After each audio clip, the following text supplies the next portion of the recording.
आज हम बात करेंगे हॉर्टिकल्चर के इम्पोर्टेंट क्वेश्चंस की, जिनके 100% चांसेस हैं इस बार आने के भी, और जिनमें से हर बार काफ़ी क्वेश्चंस हमारी यूनिवर्सिटी एग्ज़ाम्स में लगते हैं। ठीक है, आज हम सिर्फ 3 चैप्टर के मोस्ट इम्पोर्टेंट क्वेश्चंस की बात करेंगे, और वो तीनों चैप्टर्स मीन्स तीनों ही टॉपिक्स हमने पढ़ चुके हैं। अब उनके हम इम्पोर्टेंट क्वेश्चंस की बात करेंगे। ठीक है, तो स्टार्ट करते हैं हमारे क्वेश्चंस जो यूनिवर्सिटी में 100% आते ही आते हैं। तो लॉन्ग क्वेश्चंस है। पहला क्वेश्चन है, write the meaning of horticulture and it's scope and importance in a fruit crops, और इसकी ब्रांचेस भी इसी में ही लिख लीजिए। ये क्वेश्चन हमेशा लगता ही है, या तो हॉर्टिकल्चर का मीनिंग हमेशा पूछा जाता है, मीनिंग ऑफ हॉर्टिकल्चर, इस ये आप पर डिपेंड करता है कि आप उसको कितने स्टैंडर्ड वे में लिख के आते हैं। हाँ, क्योंकि हर बार पूछा जाने वाला क्वेश्चन है और उसको एक अच्छे स्टैंडर्ड में लिखेंगे तभी मार्क्स मिलते हैं। तो ये आप पर डिपेंड करता है कि आप इसे कितने अच्छे से लिख के आते हैं कि हॉर्टिकल्चर क्रॉप हमारा है क्या, वो किस वर्ड से आया है, उसके फादर कौन है, कब कौन थे, किस सन में कौन से आए, जैसे 1678 में हमारे अलग थे, 1631 में हमारे अलग थे, और गोल्डन रिवॉल्यूशन के फादर हमारे अलग हैं। तो ये हमें सब कुछ बताना होगा, तभी हमारे जो मीनिंग यानी कि जो मीनिंग है हॉर्टिकल्चर का, उसमें हमें फुल मार्क्स मिलते हैं, क्योंकि ये इंपॉर्टेंट क्वेश्चन है, आने ही आने वाला है, हर बार आता ही है। अब है स्कोप, इम्पोर्टेंस और ब्रांचेस। इन तीनों में से एक चीज़ जरूर आती है, या तो ब्रांचेस आएंगी हॉर्टिकल्चर की, या फिर स्कोप आएगा, या फिर इम्पोर्टेंस आएगी। इन तीनों में से एक लगता है इस क्वेश्चन के साथ। ये क्वेश्चन 100% आता है। इसके बाद है, define in detail the soil and climatic requirement of horticulture crops. Detail में बताना है हमें सॉइल और क्लाइमेटिक रिक्वायरमेंट के बारे में हॉर्टिकल्चर क्रॉप्स की। अब देखो, ये भी क्वेश्चन हमारा आता ही है, क्योंकि हमारा अगर हमारा कुछ और नहीं आएगा तो हमारे क्लाइमेटिक रिक्वायरमेंट जो होगी हॉर्टिकल्चर क्रॉप्स की, इनका या तो शॉर्ट में आंसर आएगा, या फिर इनका लॉन्ग में, सॉरी, लॉन्ग में नहीं आएगा तो शॉर्ट में और वेरी शॉर्ट में तो आते ही है। तो इससे अच्छा है हम इसे लॉन्ग में रेडी कर ले। इसके बाद आता है, what is seed and what is the seed dormancy, explain with example. ये भी क्वेश्चन हमारा 100% आता है। इसके बाद हमारा क्वेश्चन है, give the different method of plant propagation and also give the advantages and disadvantages of sexual and asexual method of propagation. ये भी बहुत इंपॉर्टेंट क्वेश्चन है, और ये 100% चांसेस है। ठीक है, इसके बाद है, define layering and also it's methods and what is the advantages and disadvantages of layering method. Air layering method, layering method की बात कर लो, या फिर एयर लेयरिंग मेथड की बात कर लो, ये क्वेश्चन हमेशा आता है, ये भी इम्पोर्टेंट है। तो ये पांचों के पांचों लॉन्ग जो हमने लिखे हैं, इनमें से 4 क्वेश्चन बिल्कुल ऐसे हैं जो बहुत ज़्यादा इंपॉर्टेंट हैं, सिर्फ एक किसको छोड़कर, क्लाइमेटिक रिक्वायरमेंट को छोड़कर। ये 4 क्वेश्चन ऐसे हैं जो 100% चांसेस होते हैं बिल्कुल ही आएंगे, और आप देख लेना इस बार के यूनिवर्सिटी एग्जाम में भी आपको इसमें से कम 2 क्वेश्चंस तो मिलेंगे ही मिलेंगे। बाई चांस 1% हमें 3 भी मिल सकते हैं, लेकिन 2 तो मिलेंगे ही मिलेंगे। आपको सिर्फ 5 ही तो क्वेश्चन तैयार करने हैं। आप पूरी बुक पढ़ोगे, उसे तैयारी करोगे, उसकी जगह आप 5 क्वेश्चन लॉन्ग तैयार कर सकते हैं, जिसमें से आपके चांसेस हैं कि भाई 2 आ सकते हैं, पक्का आएंगे। Short short type question, short जो होते हैं। फर्स्ट है, describe the importance of fruits in India. ये देखो, ये भी चांसेस हैं, आता ही है। What is the uses of medical plants. भाई मेडिकल प्लांट्स के हमारे क्या क्या यूजेस होते हैं, मेडिकल प्लांट्स में आते हैं, ये तो हमें पता है, लेकिन उसके यूज क्या क्या होते हैं, किस किस, ये लिख दीजिए कि कौन कौन सी बीमारी में कौन कौन सा प्लांट जो है वो यूज आता है मेडिकल पर्पसेस के लिए। जैसे कि लूकस एस्परा हमारा स्नेक बाइट में काम आता है। ठीक है, एलोवेरा जो है, ग्लोए जो है हमारे बुखार में काम आते हैं। एलोवेरा जो है वो हमें एक अच्छी बॉडी देने के लिए काम आते हैं, एक अच्छी हेल्थ देने के लिए, इस तरह से। नेक्स्ट है, write the branches of horticulture. Horticulture के ब्रांचेस लिखिए, वही पोमोलॉजी, ओलारिकल्चर, फ्लोरिकल्चर, याद रहेंगे। ये भी शॉर्ट क्वेश्चंस में इम्पोर्टेंस है, इम्पोर्टेंट है। इसके बाद आता है, what are the main environmental conditions for fruit of tropical zone. Tropical zone के लिए एनवायरमेंटल कंडीशंस क्या होंगी भाई, ट्रॉपिकल जोन है तो क्या होंगी, ठीक है। तो वही कि सर्दी उन्हें नहीं चाहिए होगी, लेकिन जो टेम्परेचर है वो बहुत ज़्यादा हॉट होना चाहिए, ठीक है, यानी कि ज़्यादा गर्मी चाहिए। और कौन कौन सी क्रॉप्स उसमें उगाई जाती हैं एग्जाम्पल के साथ बता सकते हैं। Give two important component of soil for growing horticulture crops, दो इम्पोर्टेंट कंपोनेंट्स बताने सॉइल के कि सॉइल क्या क्या इंपॉर्टेंट कंपोनेंट्स जो है हॉर्टिकल्चर क्रॉप्स के लिए है, जैसे कि प्लांट को सपोर्ट देती है, न्यूट्रिएंट्स प्रदान करती है, और भी बहुत सारी चीज़ें लिख सकते हैं आप, ठीक है। डिसएडवांटेजेस ऑफ, ये गलत हो गया, इसमें है disadvantages of sexual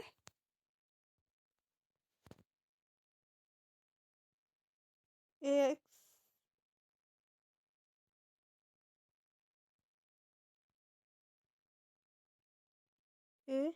S E x U A L, ठीक है, सेक्सुअल प्रोपगेशन मेथड की डिसएडवांटेजेस, ये मैंने आपको सारा कराया है, एडवांटेजेस डिसएडवांटेजेस सभी कराए हैं, जितना भी यहाँ पर है मैंने सभी आपको कराया है। अब हम इससे आगे बात कर लेते हैं, और बात कर लेते हैं हम शॉर्ट टाइप क्वेश्चंस की। तो क्या होंगे, define the grafting method and also define it's true type, ये भी बहुत इंपॉर्टेंट है भाई, आते ही आता है कि ग्राफ्टिंग मेथड के डिफाइन कीजिए और इसके टाइप्स भी बताइए, कितने भी पूछ लेगा, लेकिन मैंने आपको एक इजी वे में बताया है, एक बेस है कि आप यहाँ से इस तरह से तैयारी कर सकते हैं, आपके क्वेश्चन आएंगी। और जो मैं करा रही हूँ उनमें से आपके, अगर मैं लगा के चलूँ तो हमारा 50 नंबर का यूनिवर्सिटी का एग्ज़ाम आएगा, और उसमें से इसमें से 15 मार्क्स के क्वेश्चन आपके आने ही आने हैं, जो मैं बता रही हूँ बिल्कुल का 100% आने हैं, जितने मैं बता रही हूँ इतने अगर आपने कर लिए तो 50 to 50 तो छोड़िए, आपके 20 भी आ सकते हैं, 20 मार्क्स का भी आ सकता है, तो इसमें क्योंकि इसमें से आता ही आता है, 20 मार्क्स का भी, इसमें से तीन तीन चैप्टरों में से 20 मार्क्स का भी आ सकता है, 20, 15 से लेके 20 के बीच में आएगा ही आएगा। नेक्स्ट है define the process of budding, budding मैंने बताया था बड से होता है, बड से रिलेटेड है, बड को हम कट करके लगा देते हैं कहीं भी, काफ़ी तरह की बडिंग मेथड से ही होते हैं, काफ़ी तरह के मेथड होते हैं बडिंग के भी। फिर define the seed dormancy, seed dormancy क्या होती है कि सीड की शुष्कावस्था, जिसमें हर फेवरेबल कंडीशन मिलने के बाद हमारा सीड ग्रो नहीं कर पाता। अगला वर्ड है define the term apomixis, apomixis ये वर्ड है, और ये मैंने आपको पढ़ाया नहीं है, बट मैं इसकी डेफिनेशन आपको बता देती हूँ। ये हमारा क्लास में मैंने बताया ही नहीं है क्योंकि ये इतना इम्पोर्टेंट नहीं है, लेकिन ये हमारा शॉर्ट आंसर में आ जाता है, शॉर्ट आंसर में हमारा 100% आ जाता है, क्योंकि इसलिए, ठीक है, इसलिए मैं बता देती हूँ कि ये क्या है। ये है apomixis is the development of seed without the complete sexual process, is a form of non sexual और वेजिटेटिव रिप्रोडक्शन। अपोमैक्सिस जो है ये एक विकास का एक तरह से, सॉरी, एक जो बीज है उसका इस तरह से विकास होता है बिगर किसी सेक्सुअल प्रोसेस के, पूरी तरह की सेक्सुअल प्रोसेस से, किसकी फॉर्म में होता है, नॉन सेक्सुअल में, और होता कैसा, वेजिटेटिव रिप्रोडक्शन होता है, ठीक है, बिना without the complete sexual process is form non sexual और वेजिटेटिव रिप्रोडक्शन। अब आता है एक टर्म, ये हो गया, अब हम पढ़ लेते हैं very short, father of horticulture, father of horticulture देखो भाई, हमारे 1631 में हमारे पीटर लॉरेनबर्ग थे, और 1678 में हमारे फिलिप्स थे, और गोल्डन रिवॉल्यूशन और वाइट, जो गोल्डन रिवॉल्यूशन था और वो हनी प्रोडक्शन है, उनके फादर हमको किसको मानते हैं, निरपक टुर्च को, ठीक है। आप अगला देखिए, in which climatic requirement of food crops litchi will come, कौन सा क्लाइमेटिक रिक्वायरमेंट है जिसमें हमारा लीची जो है वो विल कम मतलब आता है, या फिर कहीं ग्रो करता है, तो बहुत इंपॉर्टेंट है भाई ये, हमें पता होना चाहिए कि लीची जो है वो हमारे कौन से क्लाइमेटिक कंडीशन में ग्रो करता है, मीन्स ट्रॉपिकल में, सब ट्रॉपिकल में, टेम्परेट में, तो किस में करता है, बताओ भी, बहुत इंपॉर्टेंट है, मैं दोबारा भला तिबारा बोल रही हूँ कि बहुत इंपॉर्टेंट है, मैं बता देती हूँ किस में ग्रो करता है, सबसे इम्पोर्टेंट बात है, क्योंकि ये आता ही आता है क्वेश्चन, ये बहुत लगता है हमारा कंपटीशन एग्जाम्स में भी, सब ट्रॉपिकल में आता है, ठीक है, याद रखना। Edible part of coconut and coffee, coconut और कॉफी के एडिबल पार्ट कौन कौन से होते हैं? आप अगर पूछना चाहते हैं तो मैं वेरी शॉर्ट आंसर्स आपको बता देती हूँ, क्योंकि इतने छोटे छोटे वर्ड्स हमारे क्लास में कंप्लीट नहीं हो पाते। क्लास में हम किसको कंप्लीट करने की कोशिश करते हैं? सिर्फ लॉन्ग आंसर्स को, कि हमारे जो फर्स्ट ऑफ ऑल हमें उन्हीं पर ध्यान देना चाहिए जो ज़्यादा मार्क्स के क्वेश्चन है। जो 5 मार्क्स का क्वेश्चन है उसी को हम सोचते हैं कि ये छूट ना जाए। 1 मार्क्स के तो हम सोचते हैं चलो कोई बात नहीं, 1 ही मार्क्स तो रह गया, बट जो 5 मार्क्स के हैं वो नहीं छूटने चाहिए। फिर भी हमें कोशिश करनी चाहिए कि हमारा 1 नंबर का भी नहीं छूटना चाहिए। ठीक है, तो इडेबल पार्ट्स बता देती हूँ मैं कोकोनट और कॉफ़ी के। तो कोकोनट का हमारा इडेबल पार्ट है एंडोस्पर्म, और कॉफ़ी का हमारा इडेबल पार्ट है सीड। जो कोकोनट है उसके एंडोस्पर्म को खाते हैं, और जो कॉफ़ी है उसके हम बीज को खाते हैं। ठीक है, नेक्स्ट हम पढ़ते हैं full form of NHB, national horticulture board. Full form of NHB, national horticulture board, ये मैंने आपको बताया भी है क्लास में, देख लेना, गुड़गांव में है। ठीक है, इसके बाद हमारा था कि राइट, राइट है ये WRIT, right, right the medical plant and aromatic plants name. कुछ मेडिकल प्लांट और एरोमेटिक प्लांट्स के नेम लिख दीजिएगा। मैं बता देती हूँ, एक तो अश्वगंधा, सर्वगंधा, ठीक है, लेमन ग्रास, ये एरोमेटिक है लेमन ग्रास। ठीक है, और मेडिकल प्लांट्स में हमारे इतने सारे आते हैं, ये भी बहुत सारे होते हैं। ठीक है, अब नेक्स्ट पढ़ लेते हैं हम। एक एक मार्क्स के तो हैं तो इतने लिख सकते हैं। डिफाइन मक एंड पीट। मक एंड पीट, इसकी डेफिनेशन लिखनी है। व्हाट इज मक एंड व्हाट इज पीट, ये भी बहुत इंपॉर्टेंट है, ये आ ही जाता है। देखो, आने वाली चीज़ इंपॉर्टेंट तो सब होते हैं, बट ये ज़्यादा इंपॉर्टेंट हैं जिनके चांस ज़्यादा होते हैं। तो मक किसे बोलते हैं और पीट किसे बोलते हैं? If the soil has a fine texture and the plant remains are in advanced state of decomposition, it is called muck. और peat किसे बोलेंगे? If the vegetable remains are still coarse and more valuable for fibers, so that they meet together, the soil is called peat. अब देखो, मक किसे बोलते हैं? यदि सोइल के पास फाइन टेक्सचर्स हैं और प्लांट हमेशा हमारा इस एक डिकम्पोजिशन स्टेट में एडवांस रहेगा, उसे हम बोलेंगे मक। और पीट किसे बोलेंगे? यदि हमारा वेजिटेबल सेम रहेगा और बहुत ज़्यादा हार्ड कंडीशंस में ग्रो होगा। ठीक है, और एक साथ उसे हम क्या मिले, एक साथ उससे हमें क्या मिलेंगे? फाइब्रस। उस इस सॉइल को हम क्या बोलेंगे? पीट, जो एडवर्स कंडीशंस में हो। और जो फाइन टेक्सचर हो जिस सॉइल के पास, उसको क्या बोलेंगे हम? मक। मक और पीट समझ में आ गया? ये दो वर्ड थे, मक और पीट, समझ में आ गए होंगे। इसके बाद है give some examples of tropical fruits. Tropical fruits के कुछ एग्जांपल्स देने हैं। एप्पल, पिए, पी, मैंने बताया था एप्पल, पिए, प्लम, स्ट्रॉबेरी, पीच, प्लम। ठीक है, ये भी आपके याद होंगे। अब हम नेक्स्ट पढ़ लेते हैं। Right the suitable pH value for fruit trees. Fruit trees के लिए एक सुटेबल पीएच वैल्यू बतानी है। फ्रूट ट्रीज के लिए क्या होगी हमारी पीएच वैल्यू? तो 6 से 8 के बीच में, 6 से 8 के बीच में हमारी पीएच वैल्यू होगी।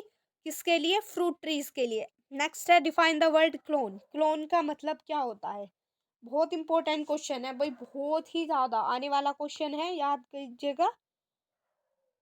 ठीक है, याद कर लीजिएगा कि what is the word clone meaning. Clone जो वर्ड है इसका मतलब क्या होता है, मैं बता देती हूँ आपको क्लोन का मतलब क्या होता है। क्लोन का मतलब होता है, देखो, हमारा टू कॉपी।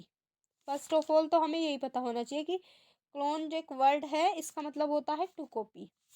ठीक है, क्लोन का मतलब क्या होता है हमारा? True copy. अब इसकी डेफिनेशन देख लेते हैं एक, ठीक है, डिटेल में।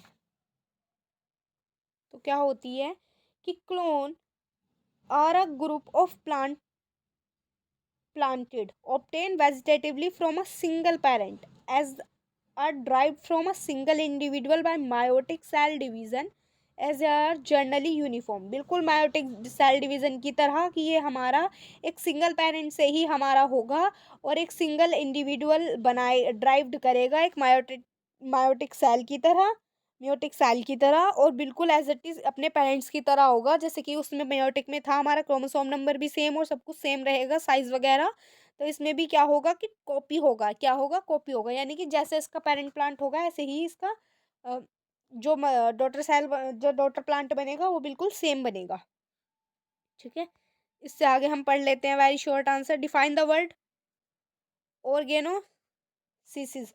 ऑर्गेनो ऑर्गेनोजेनेसिस का मतलब क्या है? Organogenesis means development of organs start with stimulation caused by chemical of medium substances carried over from the original explained and endogenous compound produced by the culture।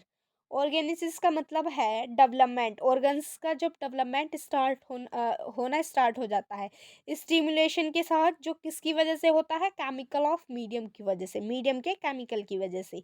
इसके बाद सब्सटेंसेस जो हमारे original explant से निकाल दिए जाते हैं और एंडोजीनियस कंपाउंड्स जो हमारे कल्चर के द्वारा प्रोड्यूस होते हैं, इसी को हम क्या कहते हैं?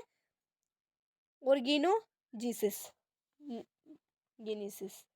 अब आता है हमारा right the second name of air layering. हमें पता ही है मार्कोट बोलते हैं, चाइनीज बहुत सारे वर्ड थे, मार्कोटेज, गुटे लेयरिंग, चाइनीज था एक। मैंने सभी इसके सारे नाम्स जो हैं आपको बताए हैं कि इनके क्या क्या नाम्स होते हैं, यानी कि जो हमारी एयर लेयरिंग है उसको हम क्या क्या बोलते हैं? चाइनीज लेयरिंग बोलते हैं, पोर्ट लेयरिंग बोलते हैं, मार्कोट बोलते हैं, गूटे बोलते हैं। ठीक है, और नेक्स्ट है what is the term micro propagation. Micro propagation देखो ये भी इम्पोर्टेंट है कि माइक्रो प्रोपोगेशन जो टर्म है इसका मतलब क्या है। तो micro propagation, define the term micro propagation. Micro propagation क्या है? कोम्स क्या है? कॉर्न क्या है? कैसे पाइनएप्पल और बनाना गवावा ये किस मेथड से हमारे ग्रोन होते हैं? कि एयर होता है, लेयरिंग होता है, बडिंग होता है, ग्राफ्टिंग होता है। तो कौन कौन से मेथड्स यूज होते हैं मैंने आपको बताया है जब मैंने क्लासेस पढ़ाई थी कि पाइनएप्पल कौन से होता है, सभी बताए हैं। पाइनएप्पल, गवावा, बनाना, सभी मैंने सारे मेथड्स जो है आपको बताए हैं जब मैंने क्लास पढ़ाई थी। ठीक है, अगर आपने वीडियोस नहीं देखी हैं तो प्लीज़ पहले आप वीडियोस को देख लीजिएगा। इससे क्या होगा कि आपको ये जो क्वेश्चन है इनको करने में आसानी होगी। आप साथ के साथ एक एक मार्क्स के जो हमारे क्वेश्चंस हैं उनको कर देंगे। Define the dormancy. डोरमेंसी क्या होती है? कि सीड की रेस्ट फेज को हम क्या बोलते हैं? Dormancy. Give the three principal reason for use of seed in horticulture crops. Horticulture crops में हमारा सीड क्यों यूज़ किया जाता है उसके तीन प्रिंसिपल रीजंस देने हैं। Right the name of sexual methods. Asexual methods के नेम बताने, जैसे कि ग्राफ्टिंग, लेयरिंग, बडिंग, ये सभी जो हैं ये हमारे किस में आते हैं? असेक्सुअल मेथड्स में। ठीक है, तो ये सब आपको पढ़ने पड़ेंगे। पहले तो चैप्टर ही पता होने चाहिए, चैप्टर्स के अंदर क्या क्या है, क्या चैप्टर के में जो वर्ड्स हैं वो क्या क्या हैं। आपको तब यही नहीं पता होगा तो आपको ये भी नहीं पता चलेगा कि ये कौन से चैप्टर का हमारा जो क्वेश्चन है वो किस चैप्टर का है। ठीक है, तो अगर हमें ये पता लगाना है कि किस चैप्टर का हमारा वर्ड है, ये जो वर्ड है ये किस चैप्टर का है, तो पहले हमें चैप्टर के बारे में पता होना चाहिए। एक ये क्वेश्चन है, give the three principal reason and use of seed in horticulture crops. इसका आंसर देख लीजिए क्या होगा कि सीड से हमें तीन चीज़ें ऐसी क्या क्या मिलती हैं, क्या किस लिए हमारे लिए लाभदायक है। तो ये कॉमर्शियल क्रॉप्स को प्रोड्यूस करता है, सेकंड है नई नई वेराइटीज़ का डेवलप करता है, और थर्ड है जो रूट स्टॉक है बडिंग के लिए और ग्राफ्टिंग के लिए रूट स्टॉक जो है उसको ग्रो करता है। बडिंग और ग्राफ्टिंग के लिए रूट स्टॉक को ग्रो करता है, नई नई वेराइटीज़ का डेवलप करता है, और कॉमर्शियल क्रॉप्स का प्रोड्यूस करता है। ये सब इसके यूज़ है। ठीक है, तो आप इनकी तैयारी कीजिएगा, एग्ज़ाम में 100% आएंगे। आप इन क्वेश्चंस की तैयारी कीजिएगा। जो ये चैप्टर्स हैं इनमें से आपका एक भी क्वेश्चन ऐसा नहीं होगा कि आपका नहीं हो पाएगा आपसे। आप कर देंगे बिल्कुल 100% बट तभी तब आप जो हमारे चैप्टर्स की वीडियो जो पढ़ाई हुई हैं उन्हें देखेंगे और जो ये आंसर क्वेश्चन आंसर्स मैंने कराए हैं ये करेंगे, क्योंकि बेटा नंबर लाने हैं तो मेहनत तो करनी पड़ेगी, बिना मेहनत के कुछ नहीं होगा। तो आप इतनी मेहनत कीजिए, नंबर तो आपके अपने आप आ जाएंगे। Thanks for watching this video, please like share and subscribe. ऐसी और आगे वीडियोस के लिए हमारे चैनल को सब्सक्राइब करें, कमेंट में बताएं